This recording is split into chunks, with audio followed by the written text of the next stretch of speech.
আসসালামু আলাইকুম, কি অবস্থা? সবাই কেমন আছেন? আশা করি সবাই ভালো আছেন। এই যে একটা জায়গাতে ঘুরতে আসছি, সাধারণত হচ্ছে মালয়েশিয়ার হচ্ছে গ্রাম। এই যে দেখেন গ্রামের পরিবেশটা আপনাদেরকে একটু দেখাই। জাস্ট দেখেন বাড়িগুলো এত সুন্দর করে করছে, মানে হচ্ছে একেবারে গ্রাম্য এলাকা এটা। আর গ্রামে আসার পরে কিন্তু মানে অনুভূতিটা একটু অন্যরকম লাগতেছে, মনে হচ্ছে কি নিজের গ্রামে চলে আসছি।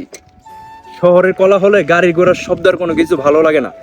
তো ঘুরতে আসছি হচ্ছে আমার চাচার এখানে। এই যে দেখেন, তো ঘোরাঘুরি শেষ করলাম, গতকালকে আসছিলাম, তো আজকে চলে যাব। এখন একটু ঘুরতেছি, সাইকেল দিয়ে ঘুরতেছি, আমরা তিনজন একসাথে আছি, তো ভালো লাগতেছে। ভাবলাম যে আপনাদের মাঝে শেয়ার করি বিষয়টা, আপনারা একটু এনজয় করেন, তো দেখতে থাকেন।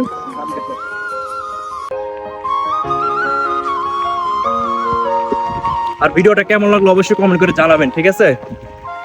রাস্তাঘাটগুলো যদি একটু ভাঙাচুরা, তারপরে আমার কাছে ভালো লাগতেছে।